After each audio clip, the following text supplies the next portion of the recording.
What's up guys, it's James here, and in today's video, I'm gonna be talking to you about sunken cost bias and how it plays in real estate in a way that could potentially cost you millions. So this is a concept. If you're unfamiliar with sunken cost bias, it's a concept that says that as you sink more cost into something, as you invest more, whether that's money, whether that's time, resources into something, you have a bias. And that bias is telling you to continue to invest into that thing, even though it might be a poor investment. And it's a natural occurring bias in every one of us. We all have it. We all experience it. I'm sure you can relate to something that you didn't realize early on was going to be a waste of time or energy or money. And then you invested time or energy or money into it, only to realize that it didn't really work out the way that you had intended. And then you try to invest more and more and more because you don't want to accept that you made that bad call and accept losing the time or money or resource that you sunk into it.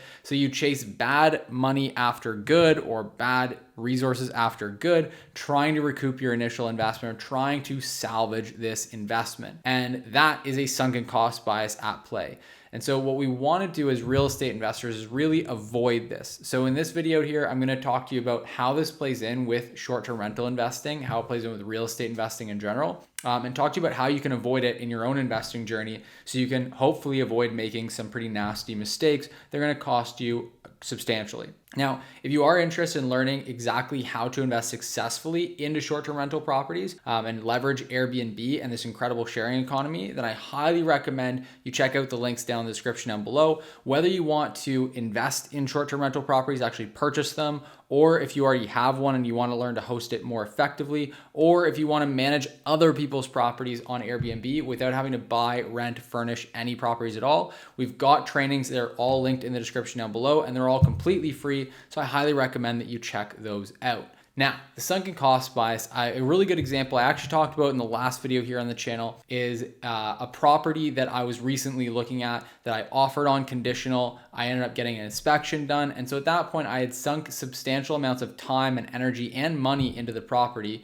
money being getting the inspections done, which was about $1,000. And at that point, I ended up having to walk away from the deal. And I can tell you for sure, I had a bias going on in my head with that sunken cost where I really didn't want to walk away from the deal because I was so heavily invested into it at that point.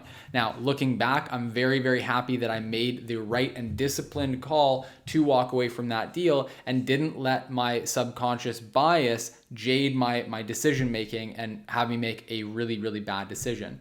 And I think that the best way to come to terms with that and to really keep disciplined about this, mentally speaking, is to have a longer term time horizon that you're looking from. So it's really, really easy for you to get carried away and make the wrong decision if you look in a short time horizon. So if I were to have been looking at the next 3 months, well, yeah, it's probably going to be more painful for me to walk away from that deal in the next 3 months than it will be to just go ahead with the deal. Because if I go ahead with the deal that doesn't really make a lot of sense, I'm not going to be paying for that in the next 3 months. I'm going to be paying for it in the next 3 years, in the next 10 years even. And so I think that by zooming out, it helps to give a lot of perspective, because initially, if you look at it and you look at the prospect of buying a bad property or a not so great property, well, in the next 3 months, what's that going to look like? Well, it's going to take 4 or 5 weeks just for the property to close. And so if I buy this property, then I get the joy of buying a property, the excitement of buying a property. Whereas if I walk away, then I'm probably going to have to just go back and start from square one, looking for more properties and trying to find another good property, another winner. Now, then beyond that, I'm going to be in the renovation mode. I'm going to be getting it all set up in furniture. And that's a lot of dopamine hits, right? That's just a lot of success, a lot of fun, a lot of enjoyment. For most people, they actually enjoy the success and the instant gratification that comes along with renovating a property, getting it looking really nice, and then actually, getting everything all furnished and getting it set up and listed. And that's going to be another month or so. And then I'm going to launch it. And then I'm going to have another big dopamine hit of having all these bookings come in and getting the listing up and running. And it's not going to be until after the first year, when I look back at my total ROI and realize that it wasn't what I wanted it to be, it wasn't nearly what it could have been with a better property, that's when reality is going to sink in. That's when the more macro reality is going to sink in that I made a bad call. And then the second year, when it again performs like a dog and it doesn't do well, that's when reality is going to hit. So there's going to be a lot longer time horizon for it to feel better to walk away from that deal than it will to just stay in it. If I stay in the deal, then you can avoid that reality. You can just not really pay attention to the numbers because they haven't happened yet. You can convince yourself that you're going to do better than you anticipated and the numbers are going to work out well. It's going to take a year, 2 years, 3 years for you to actually be able to look back and objectively say, this was a bad idea. Whereas if you buy the right property, it means that over the next 3 months, it's going to be more painful. It's going to delay things. You're probably like me. You probably want to buy a property. If you were at the stage where you invested time and energy into it, you put an offer in, got that offer accepted, you're probably pretty excited, pretty ramped up. And so it's usually going to be quite the letdown emotionally and mentally to walk away from that deal. So that immediate kind of downswing is going to have a cost, right? There's going to be a negative impact of that, and we all want to avoid that, right?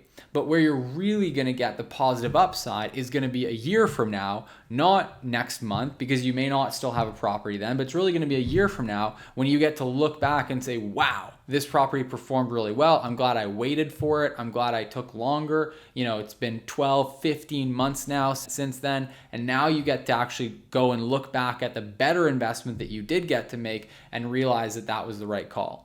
So again, if you look at the short term, it's going to feel like a big loss. Walking away from a property in the instant that I did it, that felt like a major loss, even though I knew, the logical part of my brain knew that what I was losing was not something good. I was losing a bad deal, but I was still upset about it because I'd been so invested and I'd gotten so excited.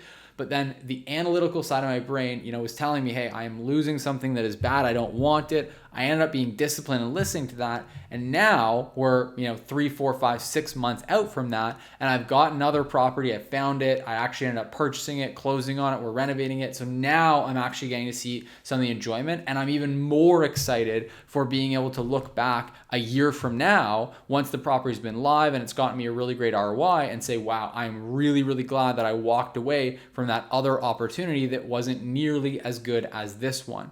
And so really what you want to do as an investor is try to think long-term. That's one of our values, our core values at my company, BNB Inner Circle, where we coach people and train them how to invest successfully in short-term rental properties. One of our core values is long-term thinking, because as an investor, it's so fundamentally important, and really in life, it's so important to think long-term, right? All of your big wins are going to happen in the long term. I can guarantee you that, because anything worth accomplishing, anything incredible that you're going to accomplish isn't going to happen overnight. It's not going to be a quick win. It's going to happen long term. But as Tony Robbins often says, people often underestimate. They often underestimate what they can do in a year, 10 years, but they way overestimate what they can accomplish in the next week. And so if we just zoom out and we look longer term, we can accomplish a lot more than we realize. And in order to do that, you just really need to be thinking long term, so you're making the right decisions to line you up for wins long term, not wins short term, because wins short term can often just be long term losses in disguise. So I hope this has been helpful for you in just reframing the way that you think about real estate investing and short-term rental investing, and make you hopefully a better investor in the long term. Now, if you're interested in working with us and you're interested in winning long-term, building like a financial legacy to pass along, really interested in building something for the future, then I highly recommend you check out the free training that's linked in the description down below, where you can learn more about our step-by-step process for exactly how to invest strategically and successfully in short-term rental properties. We're also going to give you our analysis spreadsheet completely free as soon as you sign up for the program, for the free training. So I highly recommend that you check that out, because you're going to get your analysis spreadsheet completely free, and that's just going to be for you to go out and analyze properties and make sure you're buying the right deals that are going to be winners long term. So with all that said, I hope you enjoyed this video. If you did, give it a thumbs up. Make sure you hit that like button. Seriously, do it. Don't just listen to what I'm saying and not do it. Hit the like button. Also, while you're over there, you might as well hit the subscribe button, right? Give it a little click. You'll be subscribed. You can stay up to date as we post 2 new videos every single week on the channel. Last but not least, if you have anything to share with me, if you have any questions, comments, thoughts, anything at all, just let me know in the comment section down below. With all that being said, I hope you have a fantastic rest of your day, and I will see you in the next video.